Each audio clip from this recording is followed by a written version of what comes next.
Okay, we'll call the meeting to order. Please join me with the Pledge of Allegiance to the flag. I pledge allegiance to the flag of the United States of America and to the republic for which it stands, one nation, under God, indivisible, with liberty and justice for all. Okay, we'll continue with the agenda review. Mr. Chair and Commissioners, the public comment portion of the agenda, both of the individuals have now requested that they be removed from the agenda, so we will not be having public comment this morning. Okay, excellent. I'll move the agenda. Second. Okay, all in favor say aye. Aye. Opposed? It's carried. Okay, Commissioners' reports. Who'd like to start? Mine's really short. Okay, go ahead. That's what you said the last time. Half an hour later. No, that's not true, you know that. I know. We're just teasing. Okay. Well, August 12th was our last board meeting, and we were all together here in the boardroom.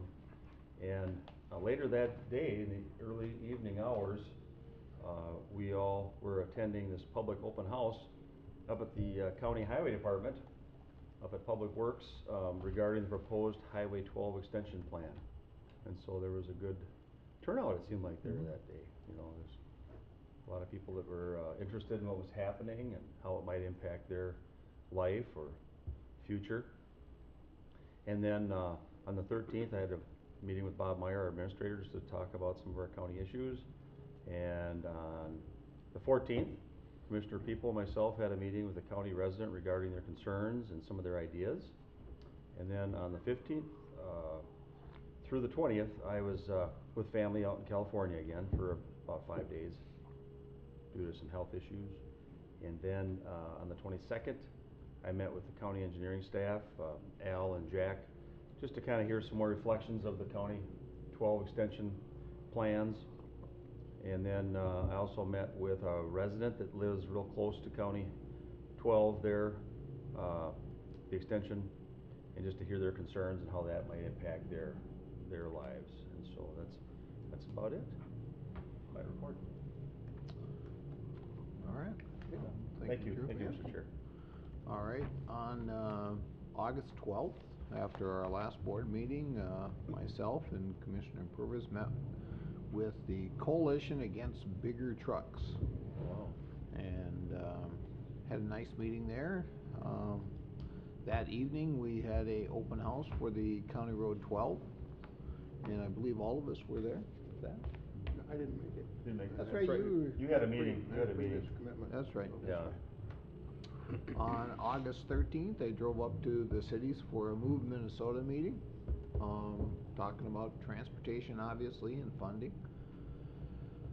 August 15th, I had an AMC Board of Directors meeting. It was at the historic Union Depot in St. Paul, and that was kind of exciting. We actually took the light rail from AMC building by the Capitol to the Union Depot, and that was, kind of interesting, riding the light rail. And in that evening, I came back and then I attended the open house for the Open Door clinic, and that's Was there quite a few going people to there? well, not when I was there, and it's not completed yet, but that's an amazing building, and it's going to do amazing things for the needy and the poor in the Mankato area, providing health care. Yeah. August 16th, I went out and attended Dam Days, and had some pie. Nice.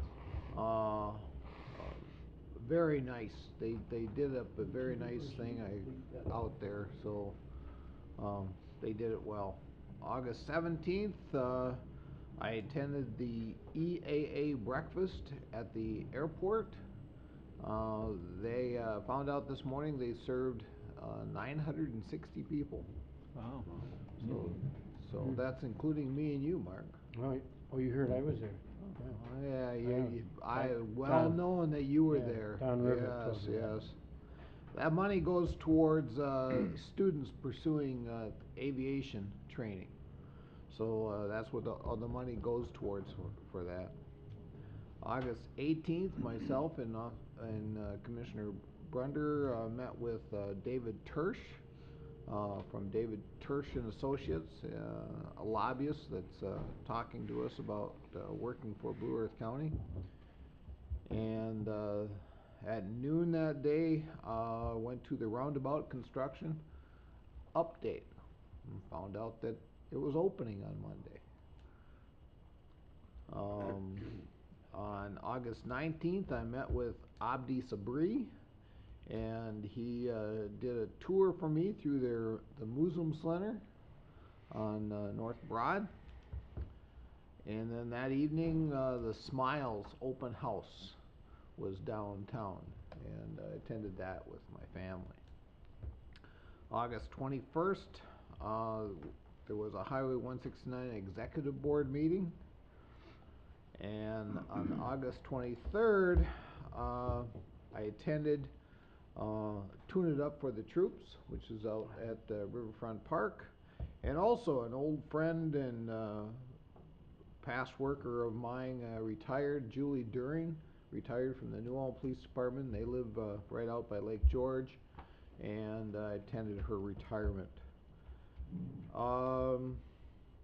August 25th, I had a Habitat meeting, and then last night I went over to New Richland to the St. Olaf State Park and attended the Le Sueur Watershed meeting.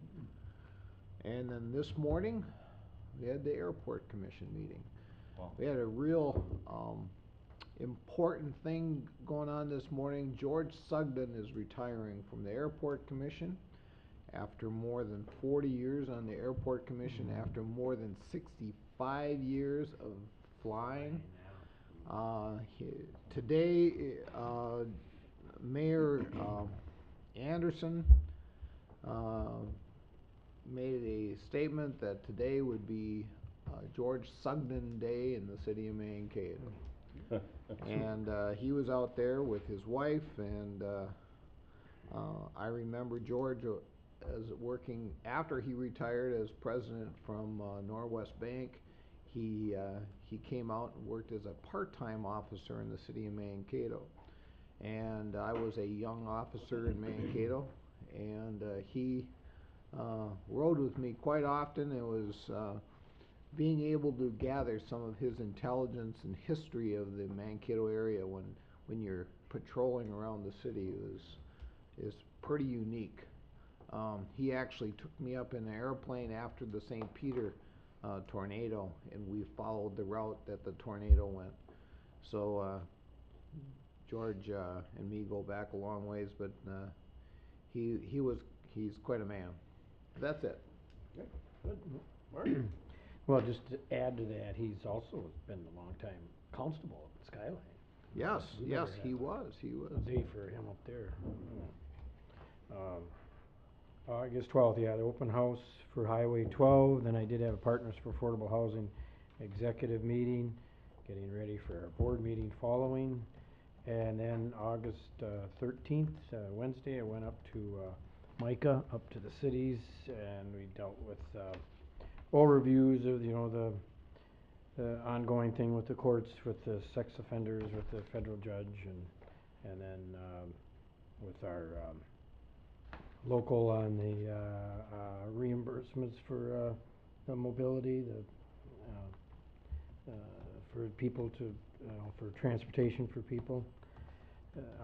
And then they did have results of the legislative primaries that took place. It was right after that, since the primary was Tuesday. Then August, Friday the 15th did have election canvass.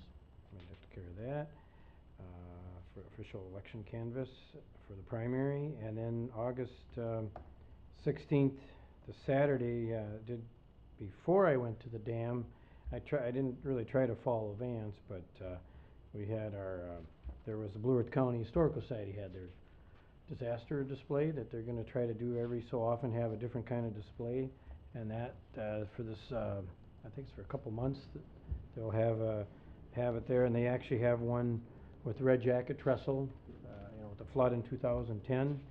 And they got a nice TV there that they run and they show stuff, plus they have actual still exhibits. It's pretty cool. So if you haven't seen it, should still catch it. Then we had on the 17th, of course, the fly-in and at the airport. Then the 21st, they did have a partners meeting again. The board meeting was that day. And then the 25th, yeah, the roundabouts, the opening. We were all there, I guess, or most of us were there, yeah. So that concludes my Okay. committee report. Well, other than what was already mentioned, open house, I had planning and zoning, which we've got one item on the agenda today, for David Lynch. We'll be talking about that a little later, pretty straightforward. Vance already mentioned the meeting we had with the lobbyist, had to testify at the custody arbitration, which took a good part of the day, and from what I understand, you didn't get done that day, so they'll be continuing one more time for another day to finish up with some arguments and positions. And it was also at the roundabout yesterday, and had a pretty slow couple weeks, but I made it to work made it to the office this morning after going through 5 roundabouts. As I understand, Commissioner Struenberg went through 5 roundabouts too, so came down 14 to 12, and then the 12, then the Carver, then the new one at Madison and 22, but Yeah. nobody in it. It was awesome. I just buzzed right through, so. I went to the 2 yesterday on 22. I did all- too, both yeah. those. That was I went a through couple both of of them times yesterday. already. Couple of times. I left my home this morning to go out to the airport. And except for this 2 stop signs that I had between my house and Highway 22, the It was all around. intersection at 22 and Bell was green, so I went through that. I didn't have a stop all the way out to the airport because I went through the roundabouts and everything was smooth going, very smooth. Haven't seen an issue yet. The test Yeah. will come this Christmas. Yeah. I thought the traffic was a little bit lower than expected. Maybe some people aren't quite sure if they're open, Yeah. or they've, other patterns they've developed, right now for getting in there, but, it seemed like it was going smoothly. I saw trucks going through. But I didn't make it to the open house. I just came down later on to go through it and see what it was like. It was interesting. I forgot to mention too, a week ago Monday, some of the local labor union bosses that are, involved with that project up there, the construction workers, they put on a lunch, and, I was invited to go have some hot dogs and, potato salad up there a week ago Monday. And it was kinda nice just standing out there, looking at it, standing on the concrete, seeing everything, and, it's gonna have just thousands of cars going through there someday, soon. What was the first vehicle to go through? Did they have a ceremonial vehicle or a squad car or anything? It or- was or the did police, they- state There was one patrol, gentleman- state patrol. State patrol, and you had a patrol. Mankato police and then our Then the deputy. county, Yeah. then our deputy came through, then the Mankato Police Department. And then the first resident, I think, they stopped and talked to, I think, was John Pipes. Oh, is that I right? used to sing with him in the Minnesota Valley Chorale, yeah. So yeah, they did that yesterday, and they had Someone it was good program. Good program, Yeah. nice. Well, I just have a few things. Vance mentioned the coalition against the bigger trucks, the canvassing board, and then yesterday I was at the opening of the Highway 22 roundabouts, and I went to Slayton for the Rural Minnesota Energy Board meeting after that, so. Besides catching fish this big, Yeah. okay. Yeah. Where was that at? In Canada. Canada. Really? We were in Ontario for a week on a houseboat. Oh my gosh. Yeah, we had a great time. Nice. You're gonna How get big everybody were they wanting to about- go with, you know. Were they about this big right here, or were they? Well, we had to hide behind trees to bait our hooks.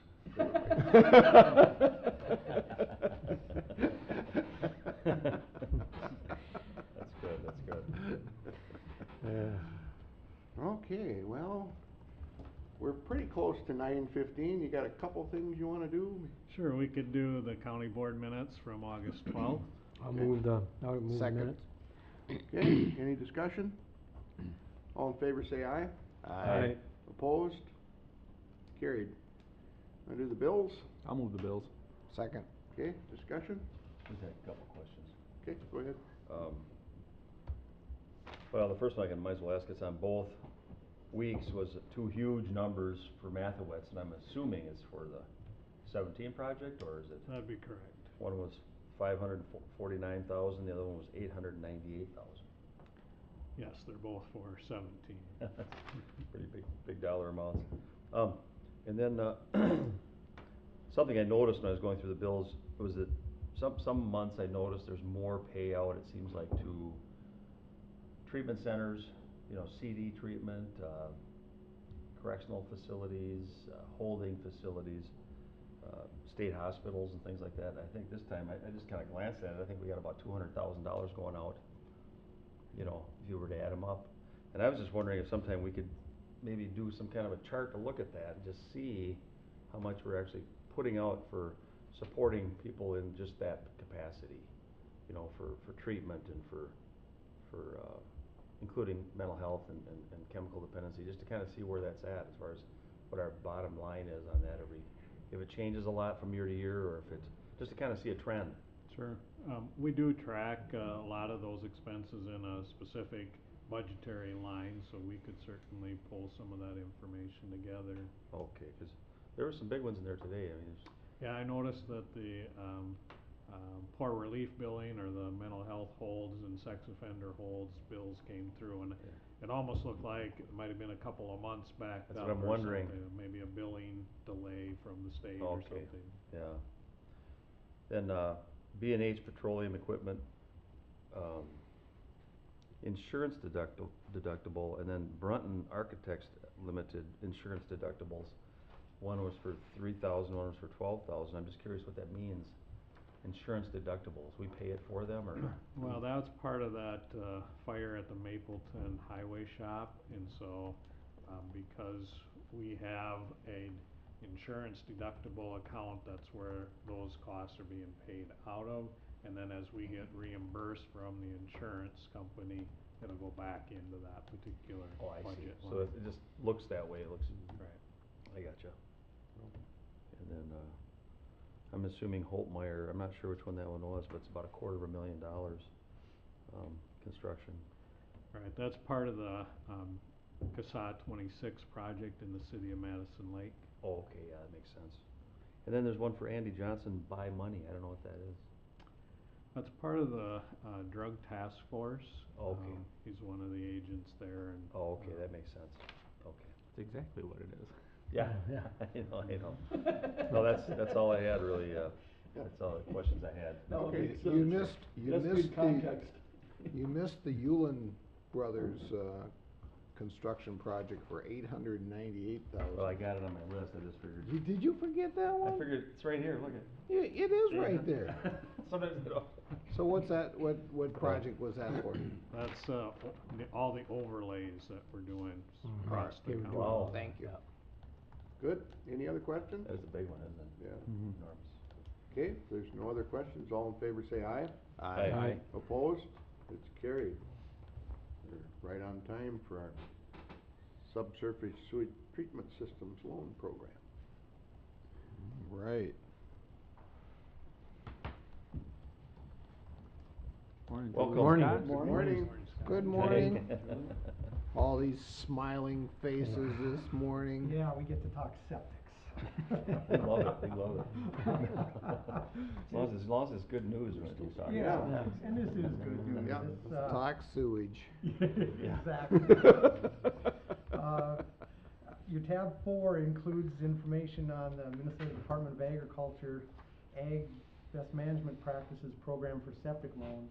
We talked about this at the August 5th workshop and kind of brought the board up to date on that. As the board's aware, Blue Earth County's been working with a loan program for updating residential septic systems since 2000. It's been through the MPCA Clean Water Partnership Program since that time. That program has been very successful in helping residents upgrade their septic systems. As an example, there were 69 Clean Water Partnership septic loans from 2010 through May of 2014, totaling about $720,000. Wow. So that's a significant improvement to the environment in that process. In the past, we've brought the Clean Water Partnership loan programs to the board for approval and then for the funding. And then the administrative plan is also brought to the board in the past. There's several issues with the Clean Water Partnership Loan Program. It's watershed-based. That means the program is only available if a resident lives within the watershed that has the loan program. So we could have one resident on one side of the road not eligible and one on the other side that they would be eligible for the loan. It requires the participation of multiple counties because watersheds are certainly more than one county. And they're competitive so that we're competing against other counties. And it operates on a 3-year period with the amount determined at the beginning, and then you have to move money from one county to another if one county doesn't use it up and so on. So it gets to be very time consuming. Julie's had to do that a number of times. So Julie began working recently with the MDA Best Management Program, loan program. MDA loans, they can cover a wide range of best management practices on the land, and that includes updating the septic systems. It's also a county-wide system of loans, and they, excuse me, and it does include the updating of the septic systems. It's countywide. So everyone in Blue Earth County is eligible. It's not competitive, and the loan funds are always available, and there's more flexibility to get more loans if we need them. A couple of additional differences between the loan programs are the Clean Water Partnership loan charges the county 1.5% interest, and the borrowers 4% interest, and the MDA program charges the county 0% interest and caps the interest to the borrowers at 3%. So the borrowers also will get from 4% to 3% immediately. The Clean Water Partnership Program requires the county to hire a bond attorney to prepare the bond opinion and general obligation note before entering into the loan agreement for each of those 3-year project periods for each different loan. And MDA allows the counties to act as lenders using liens and special assessments against properties. This morning we're bringing it to the board, and we're requesting board consideration for 3 items in your packet. 1, to authorize and sign the lender agreement with the MDA. 2, to adopt a resolution requiring a special assessment tax lien be placed on the property parcel where the ag loan is issued. And then 3, adopt a resolution approving the new loan administrative policy. This policy that we've put before you is very similar to the loan policy, the administrative policy that the board approved in May of 2011. It just has the different interest rates and a couple of different tweaks in it. We've put that information in your packet. Julie's done a lot of the work, has done all the work on this program, and she's here if the board has any questions. I've got a question.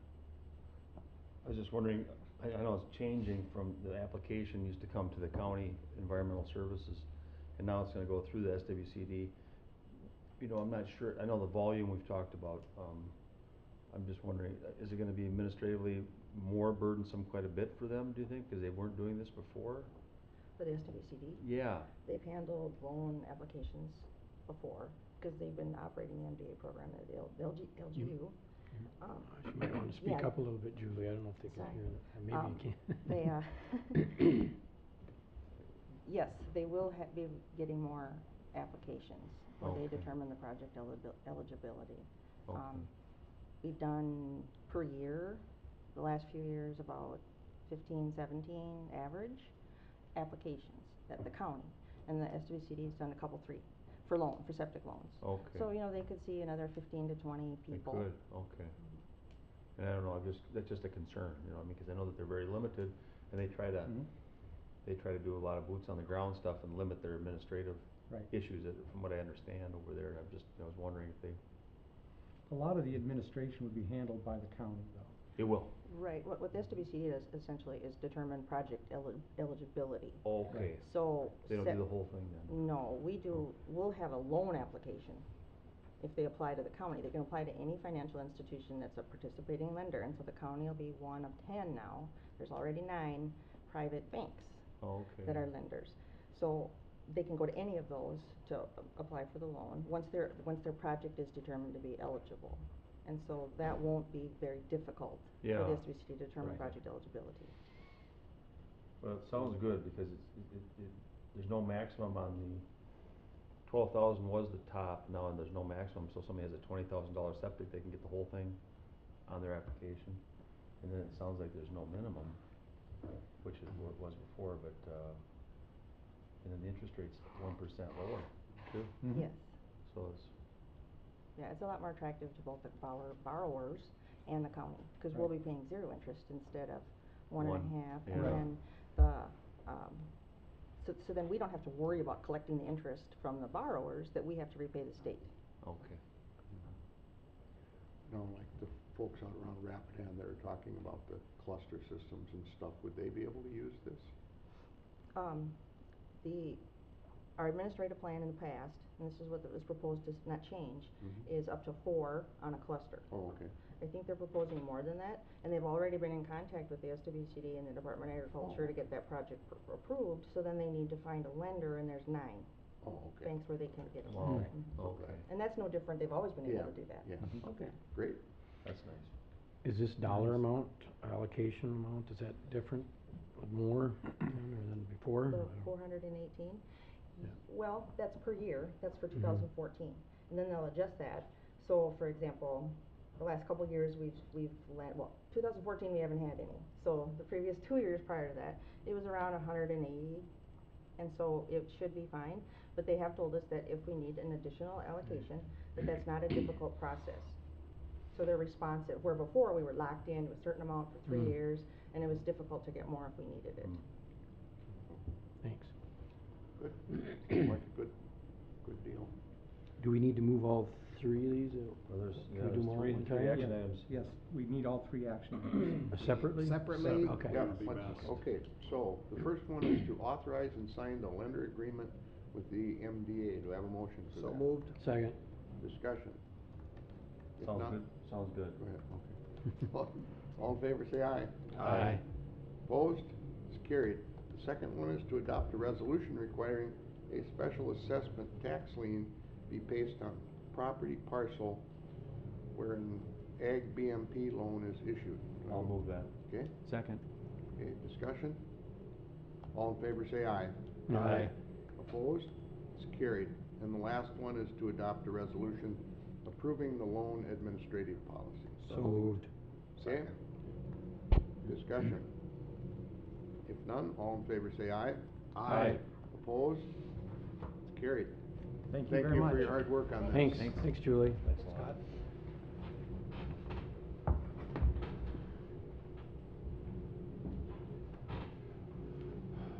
Got a couple minutes. Do you have some administrative stuff we can do? Mr. Chair and Commissioners, item number 3 in your packet is the Human Resources Department agenda. We do have one action item this morning. We're requesting authorization to initiate recruitment for a billing coordinator in the Human Services Department.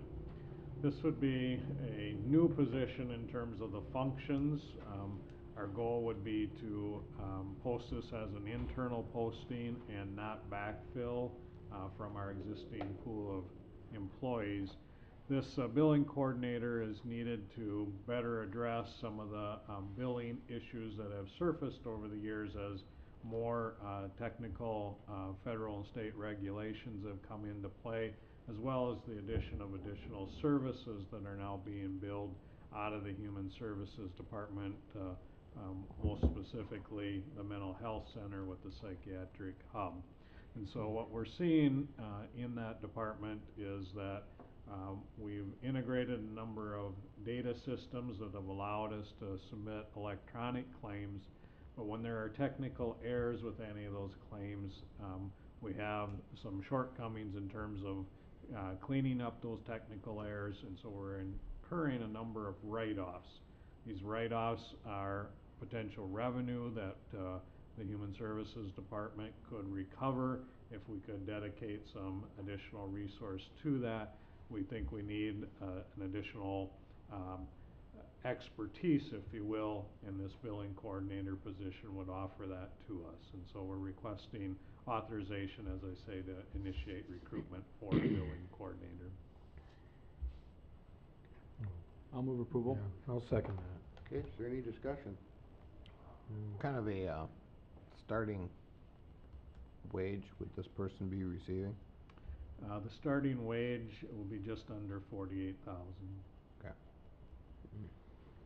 And then it has to be posted and everything, just, it has to go through the process then? Right, we would do an internal posting is what we would call it, meaning only current Blue Earth County employees would be able to apply for the position. Okay. I Okay, think it's important to have somebody in that position Yeah. to help us Yeah. recuperate some of that money. Yeah. We run through the same problem at MRCI. The billings don't get done right, or something just doesn't get done just right, you're kinda, You're you're losing going money. backwards, so I think it's important that we try to fill Some of the this and- material that the Human Service Department submitted showed that last year we wrote off $130,000. I mean, if we recover even half of Half that, of that. it pays for the Paid for position. Sounds good.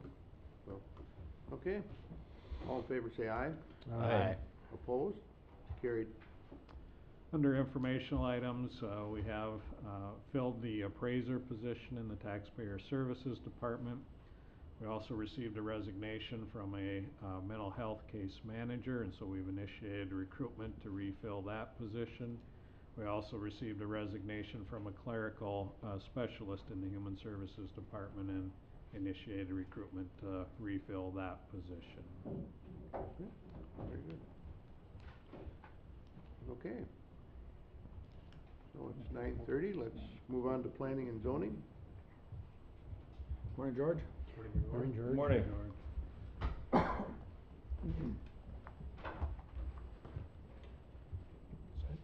Go ahead, yes. Thank you, Mr. Chairman. PC 15-14 is a request from David Lynch. It is a request for a conditional use permit to construct one total confinement cattle barn capable of holding 200 head of finishing cattle or 200 animal units. The proposed barn will include an on-floor manure pack. The request also includes the addition of a new concrete manure stacking slab. Said request will increase the total animal units of the site to 850.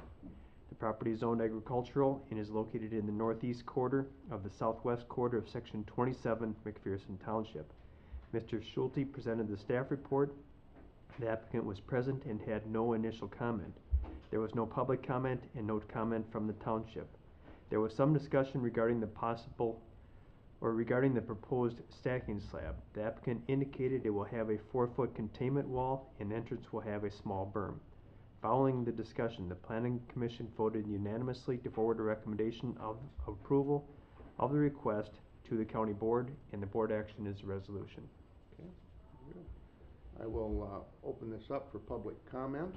Anyone wishing to speak to PC 15-14, come to the podium, state your name.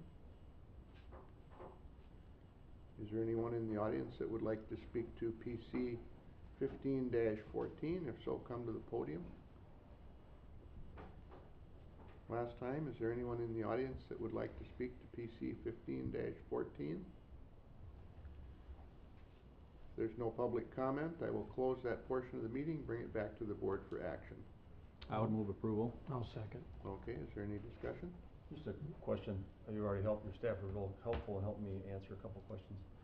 And, but that little berm, is that just for water runoff purposes? They need to have a berm there so that the water, if it They wouldn't be rains, required to have it, but it's to contain the potential for runoff from leaving that's what I that thought, stacking okay. slab, correct. Okay.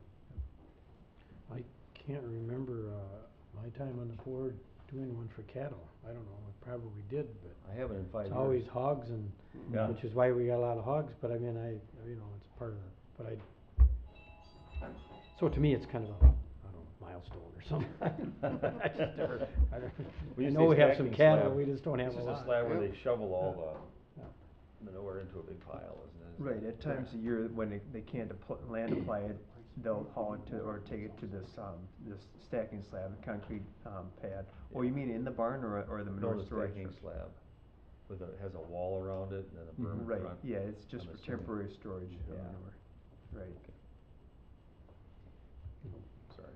Very good. Well, the Lynches do a great job over there with their Mhm. operation, so I'm excited to see them expand some more, and it's a Yeah, big operation, and glad they're doing it. get some beef, get some more beef That's right. coming out of our county. So Yeah. congratulations. Local beef. Local beef, yeah.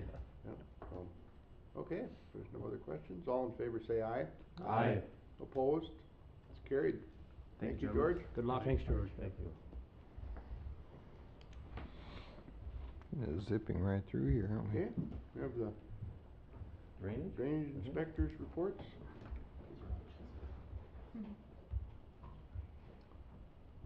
Hi, Craig. Hey, Craig. Good morning. 4 reports today. Get some JD 12, JD 20, and JD 45 are pretty much cut and dried. All 3 are just with some simple blowouts that need to be repaired. JD 12, we'll probably look at it a little more thoroughly to see if there's any additional damages, but that's probably just going to be a pretty simple just fixes on those. So the third one on your packet actually is JD 38.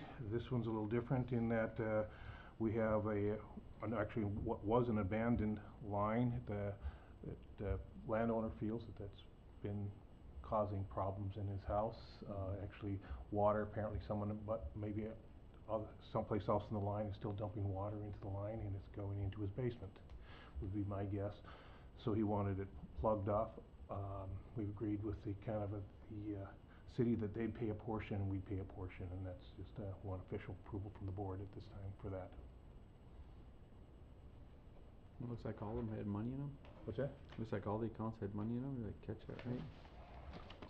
Yeah, they all, of course, Relatively small amounts, but yeah, especially like JD 20 is getting quite a bit smaller. We've been making a lot of repairs on JD 20 this spring and summer. I'll move approval of the repairs. Second. Okay, any discussion? None, all in favor say aye. Aye. Opposed? Carried. Thank you, Thanks. Craig. Thanks, Craig. Thanks, Craig.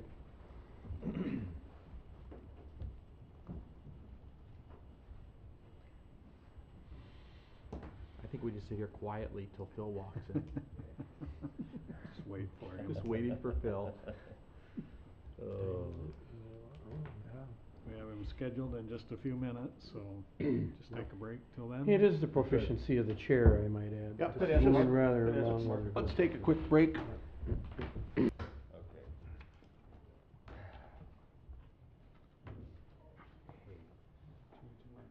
No, I don't mind at all. Wow, colored. This is. That's that new printer that he had on the capital expenditure. The one thing we do right is we print it.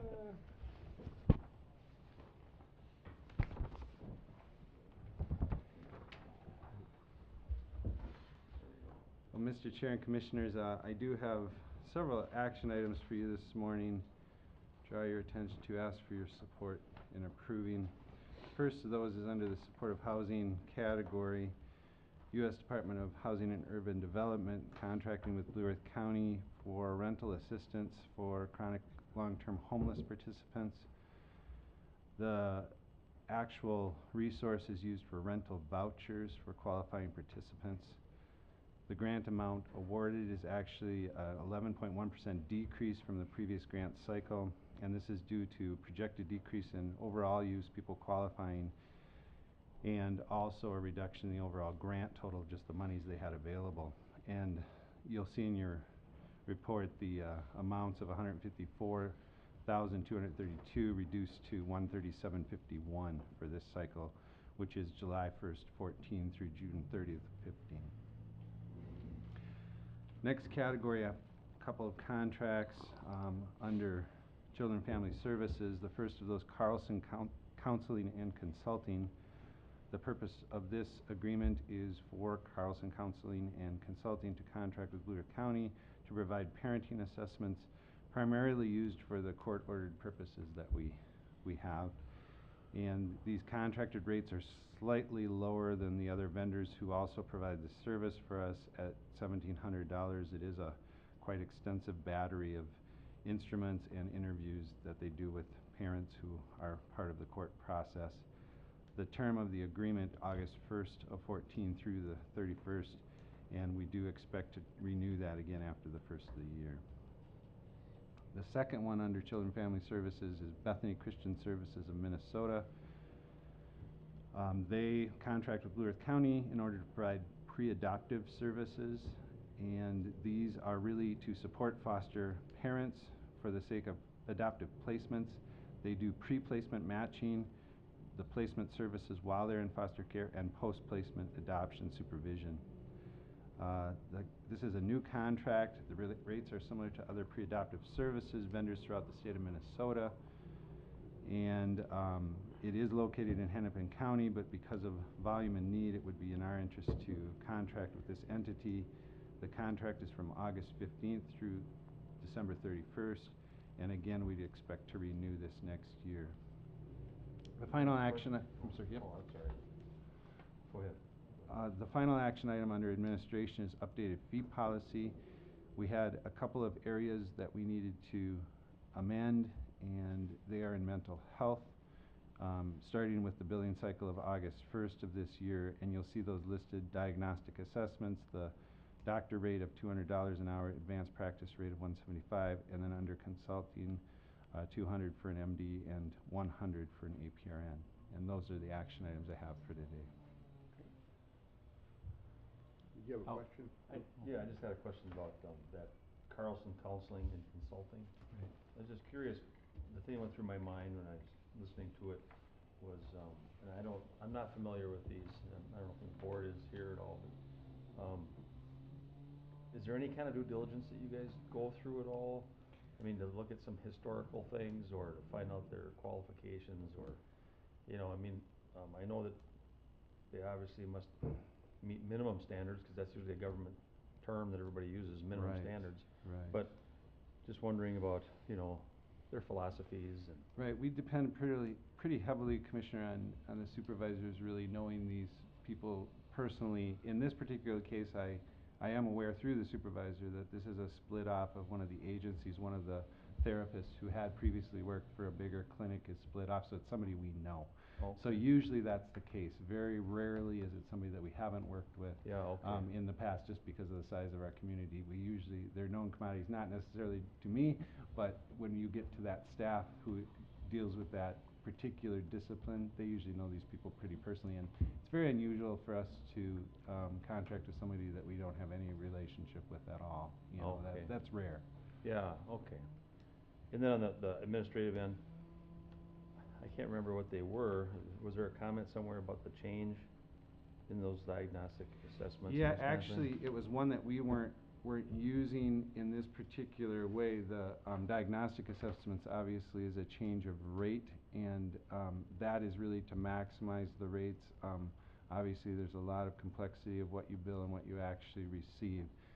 So some of that is just about maximizing revenue. The second one, we didn't have the consultation fee, and more we're asked to use our MDs and our APRNs to provide consultation both in-house and out-of-house, and we have to have a way to kind of track that through the fiscal and billing side. So that's the purpose of the consultation rates. I'm just curious what they were. So consultation rates did not exist before, so that is a They new didn't one. even exist? No, so we didn't Oh, I charge see. for that. And then the diagnostics, I could look and get you a precise, I don't wanna guess at that, but I'm guessing it's a small increase. Okay. Yeah. Good. That's really about maximizing the rates we can charge, but I will let you know that, Commissioner. Okay, any other questions? A motion to approve these action items? I moved. Second. Okay, all in favor say aye. Aye. Opposed? Carried. Thank you, Mr. Chair and Commissioners. I do have one informational discussion item. I handed out, I included in the packet the full report entitled South Central Community-Based Initiative Evaluation Report. It is something that we spent a significant amount of time and effort and resource on to be in partnership with the Improve Group out of St. Paul, who looked at some of our practices and tried to start honing in on some outcome measures. And as you all know, it's hard to measure sometimes what we do whenever you're engaging people in relationships and in their kind of whole life. It's hard to really measure what would have happened if we weren't involved in their life. But we're trying. I think we want to be accountable to the work we do and make sure that what we do has efficacy, that it really matters, that we feel like it's worthwhile. And so I actually would draw your attention, just for the sake of orienting us to the report. The summary page that I gave you is actually a pretty useful document. In the first section of that, you'll see that in 5 areas they surveyed the recipients of this service. And in the 5 areas that turned out to be the most useful to the clients were those indicated there: case management, community nursing, psychiatry, the clubhouse, and also crisis services. In the report, if you're interested in reading the details, the crisis services are actually underrepresented, because usually the question was asked in a way to say what was most valuable to you to keep you out of a hospital or to keep you functioning. Well, only the people that actually went to the crisis services would pick that as a high priority. So statistically, the crisis services weren't named as something that the clientele felt were really important, but you'll see it at still an 87% rate. They understand how important it is that we have that backup. It's much like the ambulance or the emergency room. You need to have those in place when you need them. And I think the other pieces, even the crisis service folks would agree, are our bread and butter, especially case management. And you'll see this next middle bullet or point there with the bar graph. This is a very interesting statistic about our 72-hour holds. And people that are put on a 72-hour hold that are in an emergent situation regarding their mental health, 87% of those folks that came usually to our ER were not on case management. So what that statistic shows is 13% of the folks we know went for those services. The people that we weren't working with were very high utilizers. So again, the importance of having case management, it shows through this graphic, and I think in a fairly dramatic way how important it is, the difference between people being in case management or not. I would also say, if you're interested to dive in, there's some really good information about the clubhouses too, and how that social part, people feeling connected, feeling like they're getting out of their apartment or out of their home or wherever they might live and go be part of a network of people at the clubhouse. They talk about that very articulately, the people that are actually consumers of that service, and how important that is for them, making very strong statements like, without that, I'm sure I would have been hospitalized many times, but the peer support being so valuable. And then the final piece that I wanted to share was just a look at the cost savings, and probably the most important piece, if you look at that box in kind of the right corner of that graphic, you'll see the overall average cost of somebody brought to Anoka RTC is $76,000. That's based on average length of stay and their per diem, obviously. And then you go down from there and look at the CBHH, which is cheaper but still a very expensive intervention. And then if they're at the ER in Mayo Clinic, the $10,000 figure was the average, and the crisis center being the most cost effective. But any of those, even using the crisis center, I think there's great incentive for us to try to get upstream on all of this and have none of these things happen. We're very glad to have them in place. You can see how the costs tick up as you go to the more acute care. But I think we're doing a good job of trying to get upstream on that and build relationships with these individuals that we serve. There is some also measurement around the use of telepsychiatry, which you are all aware of, that we've invested in fairly heavily. And the savings there really are not having the doctors or the advanced practice nurses in their cars driving, but be able to interact using technology. So we believe that will be a very important investment for the future, something we're very proud of. The other thing that's not represented in the report is that our no-show rates, as I think I've shared with the board at different times, for telepsychiatry, for telemedicine, are actually lower than face-to-face. So a lot of times people find reasons, even nice weather, to not come in and see somebody face-to-face. But if they are more accessible and you can just do a very efficient meeting using telehealth and technology, that seems to actually reduce the overall no-show rate, which is also a very interesting statistic in that. How many counties do we provide that for? This is a 10 county 10? network in our initiative, right? Wow, Yeah. isn't that amazing? Mm-hmm. And I had a question this morning about, on the bills that we look over, there's this time a lot of, payments going out to like state hospitals and treatment Right. facilities, and I was asking if we could put together some kind of a flow sheet over time to see where we're at with that, because Sure. I think hundreds of thousands of dollars. Oh, definitely. And that relates directly to what you're talking about here, if you're gonna look at the fiscal part of it. But then, aside from the fiscal part, cause we know there's always gonna be some people Right, that need that kind of help, right. the quality of life for people who are stabilized and have a sense of independence and can be a part of the community, That's right. that's the goal. Absolutely. And that's, Well, and that's your support, even with our recent change into the Vine Building with the clubhouse, is so important. And I think if you get into those individuals' lives, the people that are reporting back and being interviewed through this process, they've said what you're saying, Commissioner, loud and clear, is that makes a big difference. You can feel very isolated, and your ability to kind of cope with the stressors of life, just like for us all, if you're not connected, is a lot less. And so, yeah, we think that those are the big components that really do matter, and certainly appreciate all your support over the years to build what I think is a pretty robust continuum of care. And I think this really starts to prove that out. We want to become more sophisticated. We want to become more articulate in how we measure ourselves. This is a start. I think because it's based on survey responses, it's obviously not a scientific study, but we believe that if we start to hone in, I mean, that's where the budget, when you talked about the fiscal side, it's a very clear measurement of how much money are we spending on folks when they go into facilities. We have to be able to compare that to this other Yeah. kind of care, and that's not easy, but we're working on it. when I worked at the state hospital, for quite a while, there'd be patients that I worked with for 10, 15 years at a time. Right. And they become very accustomed to the routines and the environment that's safe. We'd have some employment for them inside. We would have groups where they could share their feelings and their thoughts. We would have actually quite a menu of treatment modalities within the security hospital, and not realizing that here we are in this maximum security mental hospital.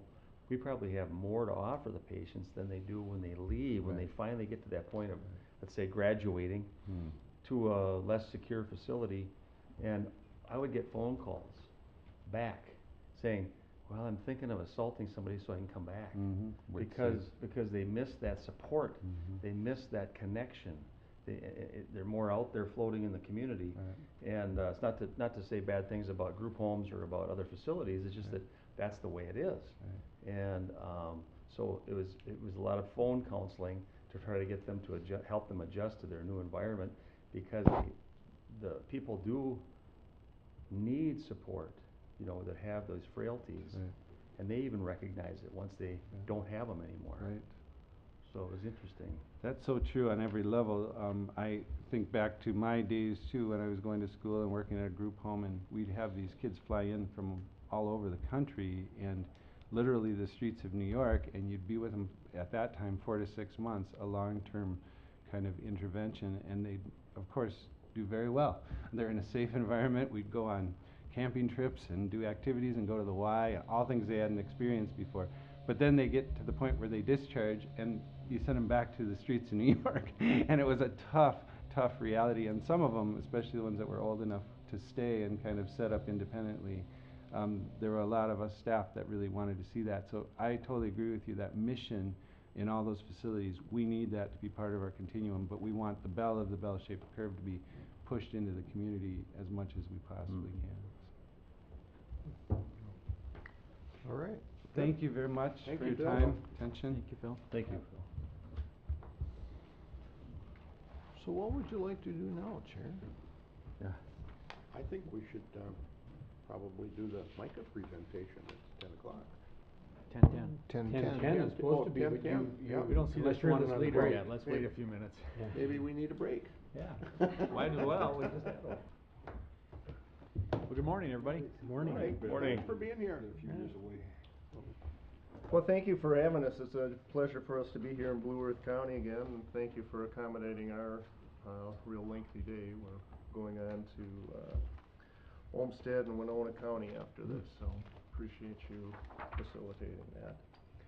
I'm going to start things off today. I'm Keith Carlson, Executive Director of MICA. With me today are Nancy Selesky on my left and Steve Novak and John Tuma on my right, who we all know. They're going to follow me after I do sort of a big picture overview.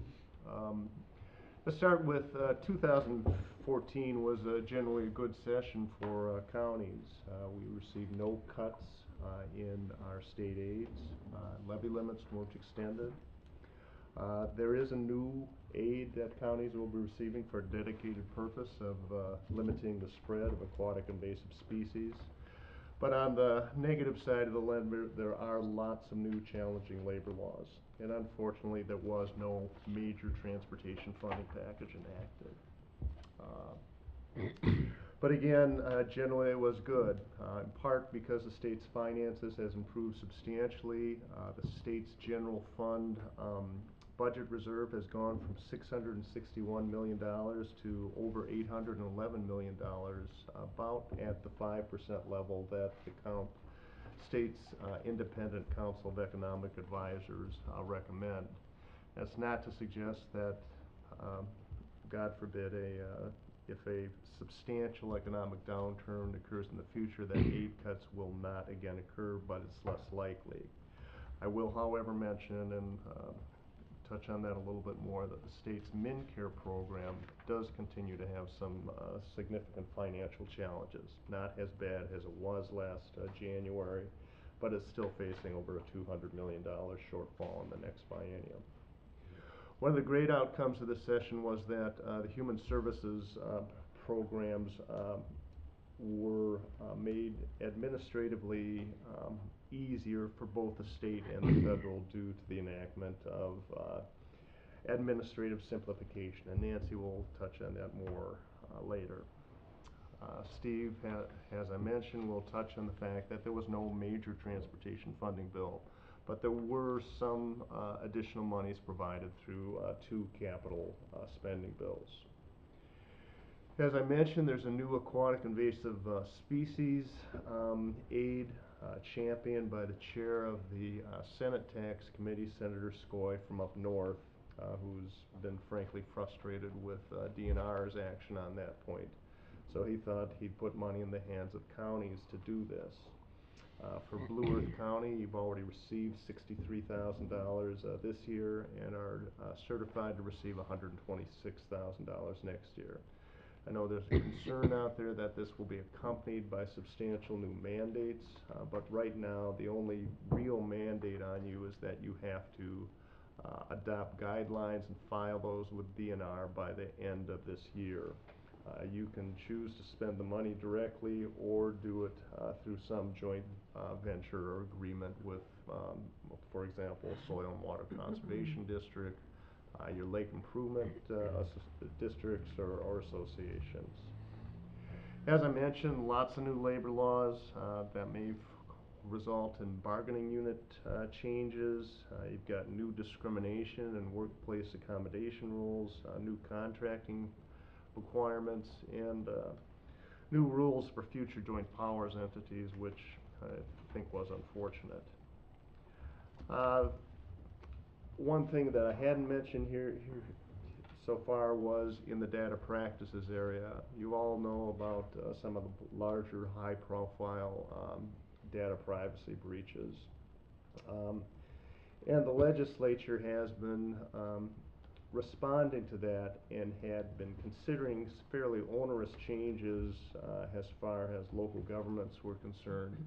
Unfortunately, that bill didn't go as far as we were originally concerned with, but I will warn you, the issue's not going to go away, and it's going to certainly be revisited in future sessions. Finally, before I turn things over to John, the legislature did leave an unfinished agenda. One of those is one of the areas that John's going to touch on, the civil commitment of sex offenders. As I mentioned, no major transportation funding package. MinCare funding, as I mentioned, is going to continue to be a challenge. And then funding for software and possible hardware upgrades for the ARMOR program or the 800 megahertz voice over internet protocol public safety radio system was not touched in this not-budget session, and it's going to be an issue that we will continue to pursue in the future. So with that, unless there are questions, I'm going to turn things over to John to talk about public safety. Good. Mr. Chairman, members, just real quick on the sex offender program, it really was a session of missed opportunities in that area. The federal court has had an action going on now, coming on to 2 years. It's a class action lawsuit brought by all the inmates at the Minnesota Sex Offender Program, both at St. Peter and at Moose Lake. And the judge has been sending very clear signals that he wants the state to make some changes on the release end of the sex offender program. There were early indications that there might be some changes to the civil commitment part, which your county would be responsible for in that process. And there seems to be no indication the judge or the plaintiffs are going to go in that direction. Nonetheless, the release of sex offenders from that program has been threatened by the judge. He had a kind of a impromptu hearing here not too long ago, where he was making some indications that he might release some of these individuals, at least 2, the only woman that apparently is in the program, and an individual who was committed due to juvenile offenses only. After he reviewed the case preemptively, he indicated that he is still reserving the right to release them in the future, but it's not going to release them on an expedited fashion. The attorneys who handle this stuff on a regular basis indicate this is a very unusual action by the judge. So he seems to be a very activist judge on this issue. Judge Donovan Frank, by the way, we're sitting there trying to remember the guy's name. Judge Donovan Frank is a federal district court judge. And he indicated at that hearing where he did not release those 2 individuals that the parties need to come very soon with a trial date sometime before the next legislative session. He didn't say it that way, but he said before the end of the year, which I think again is sending another signal to the legislature. This will be the 3rd shot across the bow at the legislature to do something. Whether they will or not is not determined. After he did that, his experts, he has a panel of several experts that the state is paying for to review each of the cases under the federal court guidance, told the judge that that time frame was going to be a little too soon for them to finish the requested reviews. So it's unclear whether there will be a trial before this next legislative session or not, but nonetheless the judge has been pushing this issue quite aggressively, and in some ways almost acting as if he's part of the plaintiff's team as he pushes some of these motions forward. So how that plays out for you in the long run is not yet clear. They have increased their per diem, but only very slightly at MSOP, and so they've been honest and true to their word that the $3 million appropriated this last session will cover the cost of the litigation. But if they start releasing individuals, we don't know what that cost will be. Hopefully it will go down over time once there's facilities out there, but the reason they're not being released to less restrictive environments, they're just not facilities. And I understand that you've had some discussions about that, and that's part of the reason why. There's just not the facilities for these individuals to go to. Another area I just want to touch on real quickly that I think transitions in the next session. You notice in the report we talked about the state of Minnesota appropriated $11 million to the Department of Corrections to buy short-term offender beds at local facilities, and they were out negotiating with counties to do that. The good news about that is we fought that fight several years ago. As you remember, DOC and the state just mandated us to take those offenders.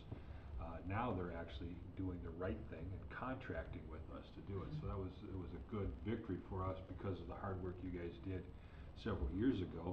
They didn't even want to go down the road of trying to force it on us. They said, look, we just got to appropriate money to DOC, and DOC's got to go out and find those beds from counties where it's available.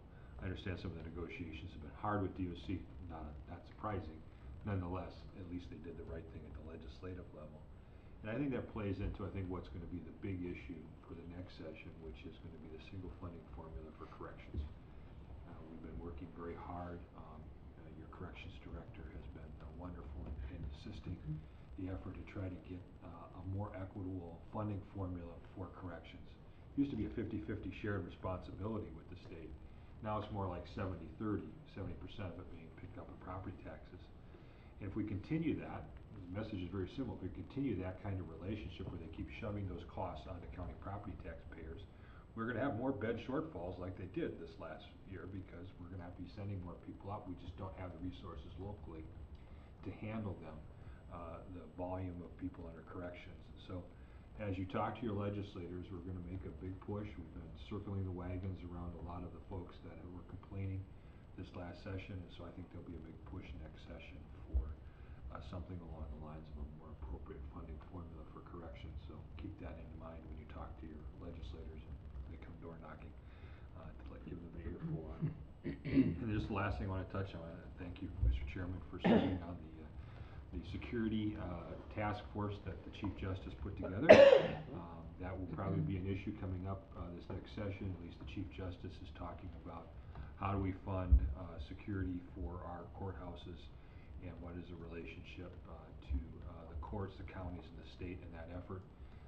How it all play out, we'll see. Obviously, that's been a tense area between the courts and the counties over the years, but I will give credit to this Chief Justice. At least she's willing to talk to us and sit down with us and have a conversation of what this looks like and how we can make it more efficient for both the court and for ourselves.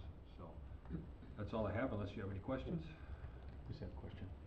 Do you see any movement at all for a little bit more support for corrections, as far as like, which would impact the counties, our probation departments and things like that? I mean, since I've been commissioner in 5 years, I've only seen little teeny, very small baby steps that they have to fight for to get any funding, you know, to help support the probationary portion of corrections. And it's like, I just don't understand it. I don't understand it. They wanna, you have a legal system set up to increase all of your offenses, you know, drug offenses and everything, and more or less criminalized our population. And then no support for helping with the correctional portion of it, so people end up going back into prison or back into jail. And we know from statistics that prevention is the way to go, and probation is a portion of that prevention. And I'm just wondering if you see anybody taking that role in the state of Minnesota that might have more of a normal view of it, or a practical view? We do see an opening, Mr. Chair and Commissioner. We do see an opening this next session. There will be some changeover in the leadership in the House, regardless of what happens with the election. The chair of the previous committee is stepping down. We think we have some good authors moving forward. DOC is still very adamantly opposed to making any adjustments here. We're surprised by that, because the commissioner came from a county background. And so we were hoping that there would be an opening there through the commissioner. We still are hopeful something will happen major this next session, because we think there is a legislative opening, just like there was with short-term offenders. If you remember, DOC was nowhere gonna bend on that, and it took the legislators getting educated on it, a very complicated system. And we think we're getting there. It's gonna take a few years, and I think we're getting to that point where it could break loose with a change in leadership in the House. That will help us, I think, kind of move the ball forward. And then hopefully then the governor gets on his radar. Right now, I don't think the commissioner is giving him advice towards that, but I think once the politicians start moving it, as they did in short-term offenders, the governor kind of wakes up to the reality that something needs to be done here, and we'll find a reasonable compromise, hopefully. Yeah, and then the second portion of that, which is related, is, you know, look at placement. You know, how many communities wanna have all kinds of offenders running around their community? And if they don't have the proper support, you want them even less. You don't even wanna take the risk of giving them a chance. Right. And so, I mean, so if there isn't some kind of focus on that, I mean, you're gonna see resolutions from cities and counties and places probably saying, we're not gonna allow these people in our county unless the state can drive it down our throats somehow. You know, and I think that is, you hit the message right on the head, is that we have it's really an ecosystem out there, which is community corrections and prisons and all that. And if you starve one end of the ecosystem, it's going to affect all the others. And the effect is gonna be, local communities are gonna say, look, we don't have any services here. This guy we may have kept here years ago with the services is now gonna have to go to state prison because we just don't have the appropriate way to deal with that individual. And that is what community corrections is, and we keep starving that part of the ecosystem, it's going to have a devastating effect on the more expensive prison beds that we have. Thank you. Are any of the other states in the same situation we are with the sex offenders? It's a good question, Mr. Chairman. The answer is essentially no. We have a target on our back. Now, I don't know if other states have it, but we do have the highest population per capita in the nation, and we've only released one individual from our facilities, where you have a neighboring state like Wisconsin that has a third in their program, and they release as many as come in. They are releasing is pretty much a stable population. Our population has been escalating over the years. Still a result of the Katie Poyers and all those, Drew Shadid's and all those cases in the past that seem to accumulate, and it's, now it's building because we don't have the services on the back end to deal with them. All right, thank you. I guess I'm up. Mr. Chair and Commissioners, Nancy Selesky, and I do Health and Human Services for MICA, and it's a pleasure to be in Blue Earth County this morning. As Keith- Welcome. Thank you. We did your little bagel shop this morning, and it was delightful. We were late, then we were early, so we stopped. You might want to bring the microphone just a little Sure. bit closer to you, too. Sure. Thank you. Thank you. As Keith mentioned, 2014 was a relatively, or actually quite positive year for counties. Out of the new spending that the legislature appropriated of $283 million, 104 of that went to Health and Human Services. The majority of that went to the 5% cost of living increase for individuals who serve the elderly and disabled folks in their homes through the Home and Community-Based Services waiver. We were successful in a number of initiatives. Keith mentioned administrative simplification, and that has been a priority for our organization as well as the other county organizations for a number of years. The legislature this year appropriated a rather modest amount of $385,000 for this fiscal, or for this biennium of 14 and 15, but looking into 16 and 17, they appropriated $11 million. And this will provide uniformity and eligibility requirements across the various income and support programs. And again, a very, very large priority for all of the county groups. Non-emergency medical transportation remains an issue. You've heard me talking about this for a very long time. There's been an advisory council that's been meeting for 3 years, and their mission, as established by the legislature, was to come up with a single administrative system. Counties have 4 seats at the table. MICA appointed 2, one from Washington County and one from Stearns County, and then also Hennepin and Hubbard counties are at the table. So you've got all the greater Minnesota, suburban and urban counties all represented. This year was not a budget year technically, so they dealt with some of the policy language that the legislature dealt with some of the policy language that the advisory group put together.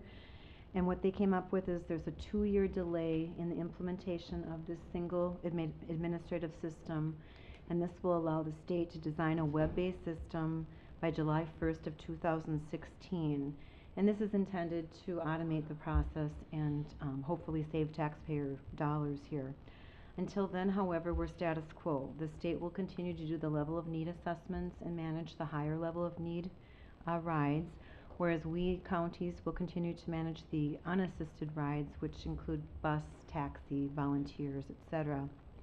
Under the agreement, counties did retain the flexibility to manage our own systems. There's nothing that says that we can't hire a coordinator if it makes sense in whatever county you're in. And in fact, I think you're all aware of the 8-county consortium in the metropolitan area that's doing exactly that. And then this advisory committee will continue to meet, and the 4 county reps will continue to sit on that group. So although the policy was implemented, they did not deal again with the fiscal issues. And our understanding is that DHS is going to put that into its budget recommendations for 2015. Those fiscal things include reimbursement for no load mileage, the time that the client is not in the vehicle, And what the advisory council recommends is that the rate that the client is in the vehicle essentially be doubled to account for that, for the time that they're not in the vehicle. And then also the committee recommends increased reimbursement for volunteers. And finally, the transportation providers received a 4.5% rate reduction a number of years ago, and they'd like to see that reversed in the next session. So this group continues to meet, and we continue to work on this issue. The 2014 legislature did address a number of public health issues. Most notably probably is the regulation of e-cigarettes. Both the House and Senate banned the product banned the product and possession, banned the sale and possession of the product to youth under the age of 18, and they also required the product be behind the counter. However, going into conference committee, there were differences between the Senate proposal and the House proposal. The Senate wanted it banned completely under the Clean Indoor Air Act, whereas the House, their position at that time was to prevent their use in public buildings. There were a number of House conferees that indicated that they supported the complete ban that the Senate position, entailed. However, they indicated that the votes would not be there when the bill reached the House floor. So they had to compromise, and what they came up with is that the product is banned from any building owned or operated by the state, city, county, township, school district, or other political subdivisions, so any public building. Also any facilities within the state college system, as well as the University of Minnesota. Facilities that are licensed by both DHS and the Department of Health, as well as daycare premises, healthcare facilities, and clinics. In addition, there was language included that local units of government and businesses are able to adopt a more stringent prohibition in their communities, which, as you know, many communities are doing. But the legislation that was passed this year by itself does not ban their use in bars and restaurants. I expect to see this issue come back next year. Senator Sharon from Blue Earth County, of course, was the author of it, and she indicated as much, that we'll see a proposal next year for a complete ban. A number of other things relative to public health. The legislature streamlined the public health statute, which reflects current practice and basically eliminated obsolete language. They passed legislation that prevents the exposure of secondhand smoke in foster care homes. But counties, I just want to point out, were at the table on this and worked out language that ensured flexibility for counties. So what they came up with is, well, it's one of the considerations to look at when placing a child. If the child is best off, for instance, with grandma or grandpa and they happen to smoke, that will not be a cause of action for not placing that child with a family member. The legislature also banned tanning bed use for youth under age 18. One of the longest discussions of the session dealt with medical marijuana or cannabis. They did finally come to an agreement with a rather modest proposal.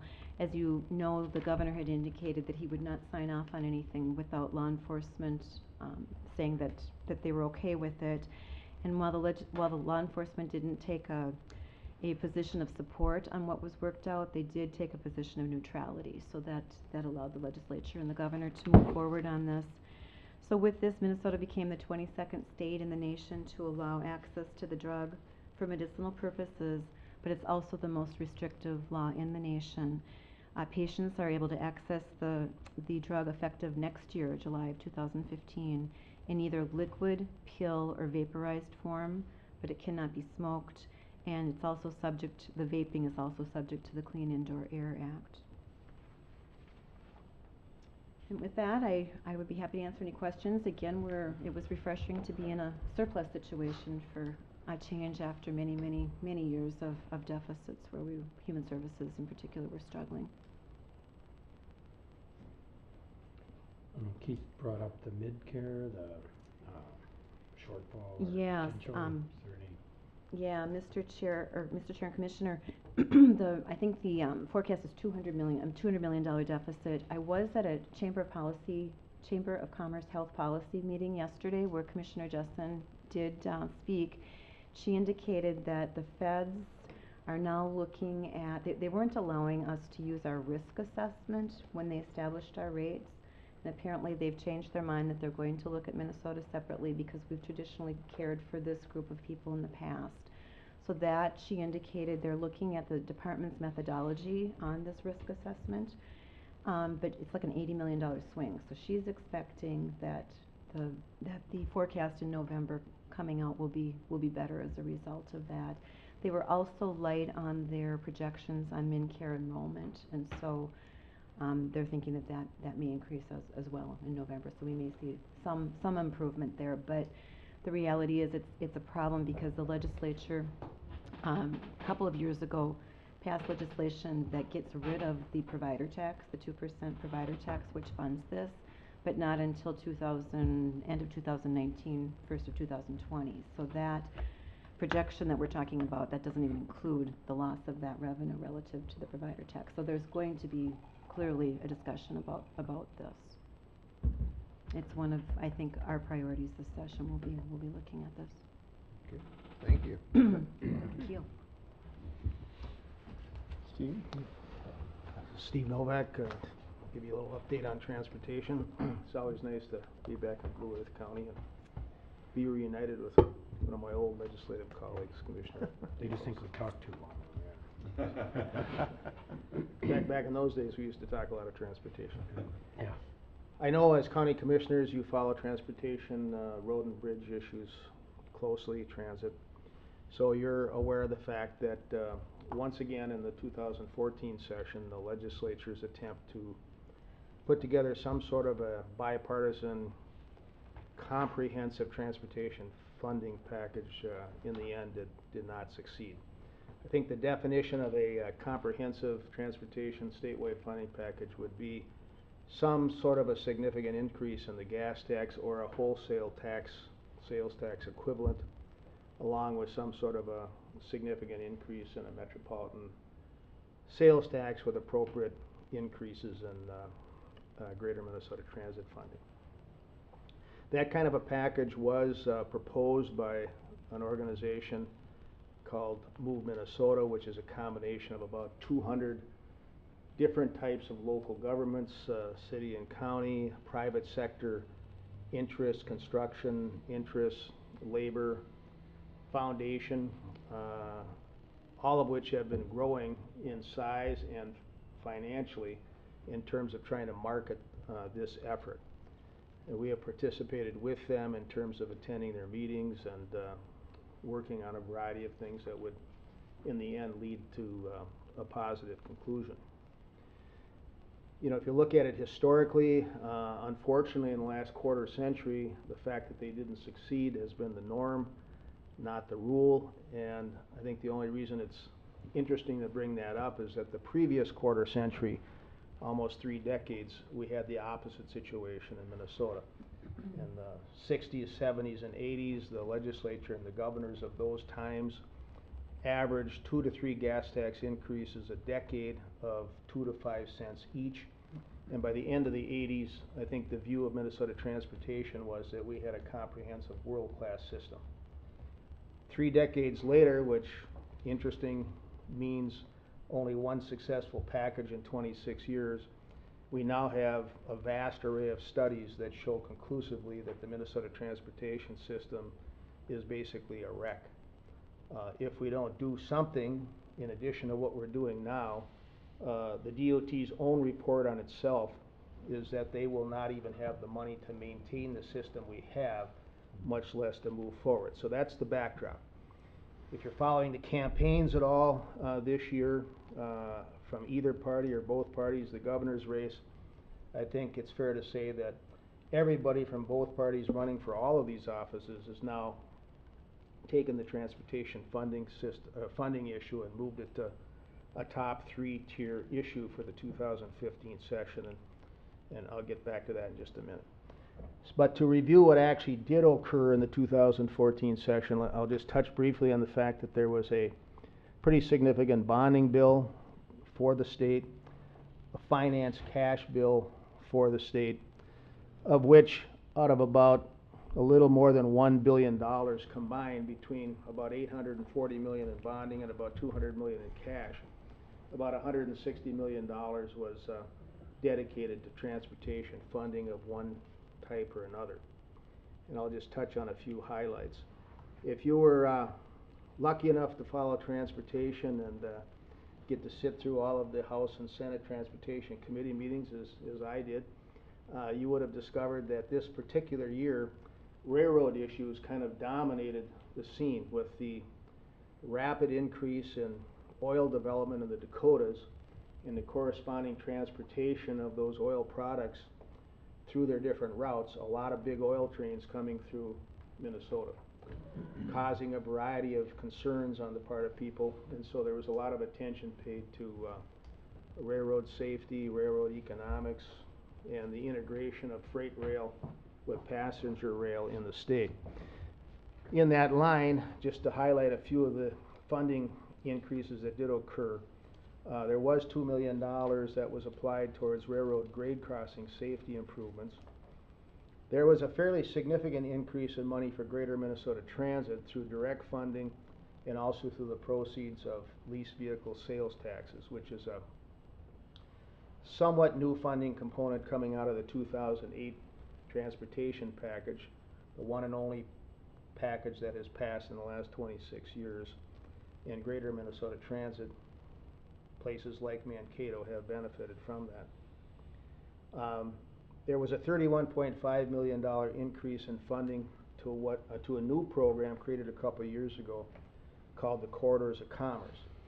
The idea behind that has been to try to get a new approach to the funding of highways like 14 and some others, where over the past couple of decades, local people, bipartisan coalitions, have recognized that highways like 14 should have been funded through the major state mechanisms that have been in place for decades, but for whatever combination of reasons, that just has not happened.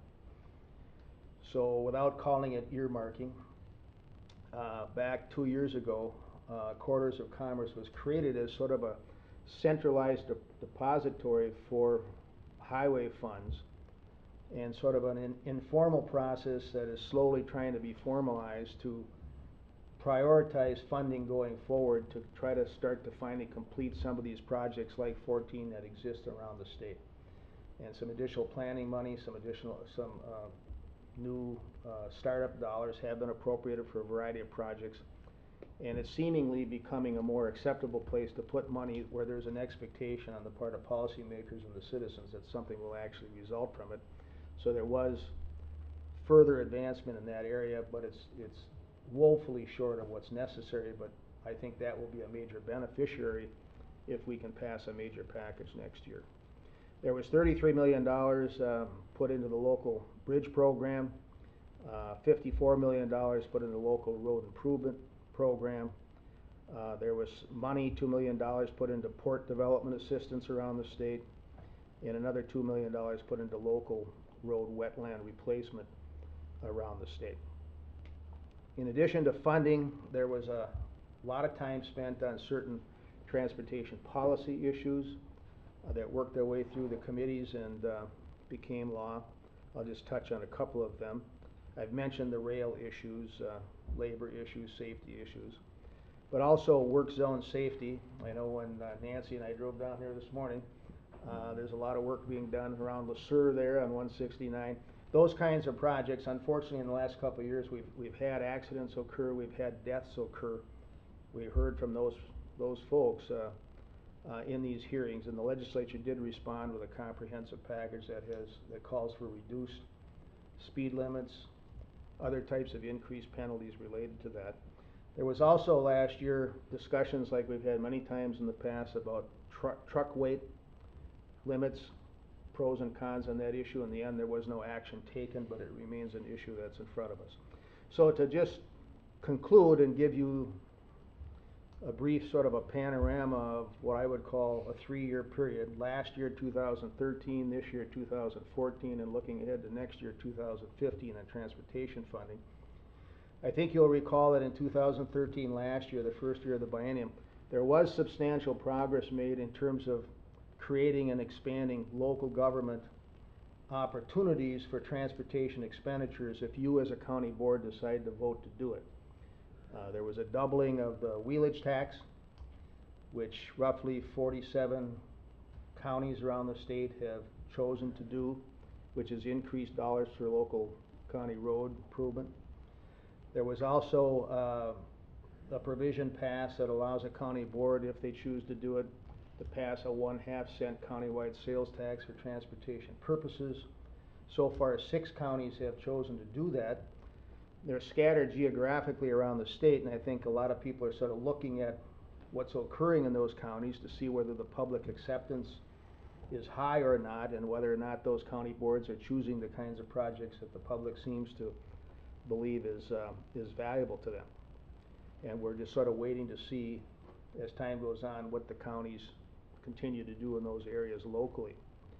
I mentioned the 2014 increases in cash and bonding, and as we sit here today, looking ahead to next January, the 2015 legislative session, if you follow the actions of the DOT, if you follow the actions of the governor and the governor's campaign that's going on, we now have candidates in both parties, the legislative races, the activities of sort of the third wheel out here, which is a combination of these 200 organizations that are promoting an increased transportation funding budget.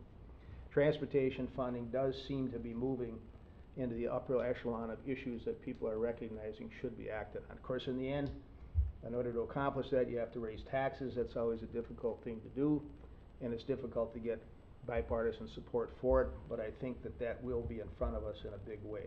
So that would conclude my report, and I'd be happy to answer questions. I was just curious about one thing I remember that came up about having a default speed increased 5 miles an hour, 10 miles an hour on all state highways. And do you remember any of that at all? Do you remember they were talking about doing a study and trying to have all the state highways, because it's not posted. Like I've talked to Al, you know, our county engineer. He said if it's not posted, it's 55. You know what I mean? Right. And so a lot of highways aren't posted. You know, they're just rural, kind of little old state highways. And they're looking at trying to increase that speed.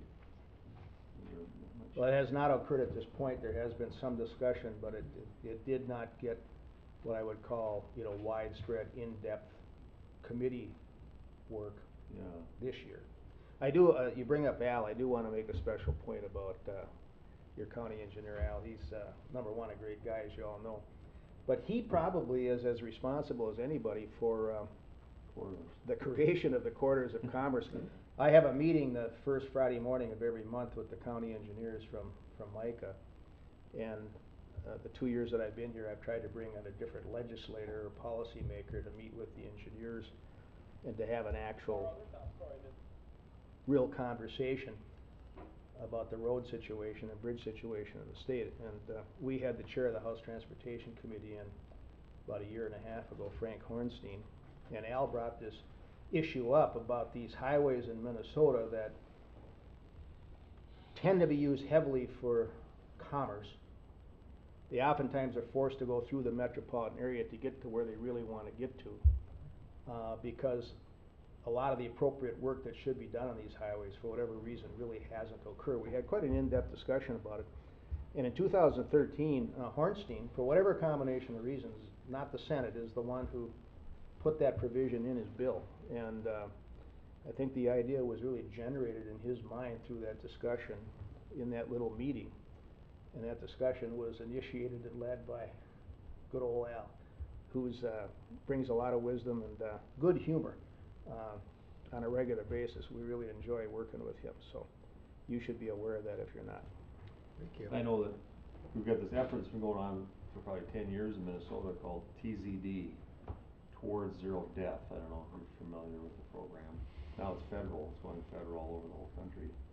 And looking at engineering of roads and trying to reassess things and looking at what we can do to make roads safer for people so there's fewer severe accidents. And the big concern I would have is if they're looking at a default speed that's higher than what it is that there be some areas of the state where there could increase problems and accidents and people already don't really totally observe the speed limits anyway from what my experience has been. And so once you bump that up, does that mean then what's the threshold go above that? You know what I mean? Once you start doing that, so that's a concern, real concern. I'll just mention that county engineers were certainly engaged in that discussion, because, if you didn't want it to go up to the higher default limit, 60 or whatever that happened to may be, then you would have to make an investment in signage to post a lower limit. So there certainly were substantial concerns about, any effort to do that, and so that was out there. Well, I'm gonna conclude just real quickly. One of the things that we try and do is just give you sort of a foresight on, what's gonna be happening in the coming year, and property taxes is always an issue in that regard. And I'll just tell you, right now for the south central area of the state, things are going to pretty much continue as they are for at least one more year, where high agricultural values are going to basically moderate the taxes on other properties, including homeowners. That's not the case in the non-agricultural portions of the state, where residential values, which have been relatively static or have even dropped over the past 7 years, are starting to rebound. And the consequence of that is that the taxes are shifting towards residential properties. Again, that's not happening in the south central area of the state, but that may be the case a couple years from now, as the anticipated decline, or at least a stopping of the rapid increase in agricultural values occur. I'll just conclude that we're always asked, what are your projections for the composition of the legislature in the election years? And I'm just going to tell you, we don't know. It would take a change of 7 seats between the Republicans and Democrats for the majority to switch from the DFL to the Republicans. So it is a very narrow margin. It is going to be close regardless. But what we can tell you is that there is going to be a significant changeover just because of retirements. And a couple of those are fairly major because of the retirements of Mary Liz Holberg from Dakota County, who was the chair of the Ways and Means Committee, and Mike Beard from Scott County, who was the chair of the Transportation Finance Committee during the 2010 to 2012 period when the Republicans.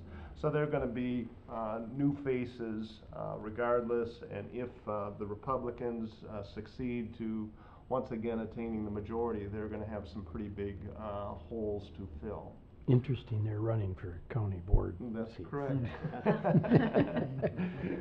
With that, I want to thank Blue Earth County for its continued membership in the organization, particularly Commissioner People and Commissioner Brunder for representing your county on our board of directors. I also want to acknowledge Bob and your staff.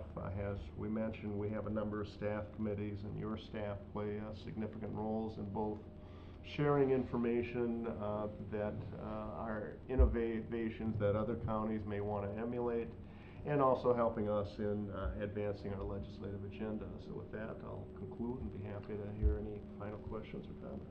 Thank you very much. Yes, thank you for being here today. Appreciate it. I've Yeah, got you one guys do, comment, if I could. you guys do a Or you got great one? job too. Oh, Mark and go I ahead. enjoy going to the meetings, and you always have good information for us, and works out More really than- well. Sometimes more than we can handle, but. Yeah. Most of the time, but that's all right. We got staff that follow up for us too, Yeah. so. No, a lot of information and very, very informative. Great. Thank you. There's some reasons for this too, but I'm aware of, some of the increases that occurred for community and home-based supportive services for people who are aging, and who have age-related illnesses and things like that. And I know that 5%, I believe, went to, and 4% supposed to go as a wage increase for some of those, excluding nursing homes, I believe. And I know there's gonna be some more studies done for nursing homes, but it just seems to me that Minnesota needs to put their mouth, or what's that? Put their Money where their money mouth is. where their mouth is. And they always talk about, caring for the elderly. They always talk about studying and providing funds for the area agencies on aging and keeping up with the times that way. And I think we do a good job, but it's not good enough. And I can tell you that what happened, it's taken a lot of years for me to understand this. My wife is a nursing home administrator, and you know, so I hear different things, but, is that, this is just one little piece I'd like to share, is that nursing homes in the rural parts of Minnesota that were very conservative and tried to make sure they didn't overcharge their patients, because some of them are private pay, worked their tail off for years to keep the costs down. Once the state came in and got more involved and started getting involved with setting the reimbursement rates, they locked them in. They used their past history as reimbursement rates. And so these homes that busted their rear ends at trying to keep the price so low they could barely make it, they're still using those same exact rates today. So those nursing homes that worked hard to be fiscally responsible are getting less return from the state of Minnesota, who mandates and controls their reimbursement. So in other words, those nursing homes that were a little bit more flagrant, who maybe want to look at making more money, who are charging more and making it look like it was costing this much money then to take care of somebody, are getting more money. And the ones that were being very fiscally conservative and careful are getting less money. And I think that that whole system needs to be looked at somehow and equalized across the state of Minnesota. And I think that there has to be a better way of doing it, because it's hard to keep and retain good professional caretakers in some of these smaller communities, and that needs to be looked at. It really does. And so, anyway, I'll get off that whole thing. Appreciate the concern. Yeah. Well, thanks again. Thank you very much. Commissioners. It's Appreciate always it. enjoyable for us to see you. I get to see you quite a bit for transportation issues, so that's great. I didn't think you liked transportation. Yeah, I don't do anything with transportation. Well, thank you again. Thank you. Yep. Thank you. Thank you, folks. Are you folks gonna join us for lunch today? If you will be shortly, Okay. I'd be happy to do that. I think we're done, aren't we? In Rochester. We are. At Papa George's. Start with bagels and you'll end with good lunch. Yeah, right. Love this town. I believe that brings us to That's the end to of the our end. agenda. all I we have move for that this we morning. recess to lunch. Okay. Second. All in favor, say aye. Aye. We're recessed.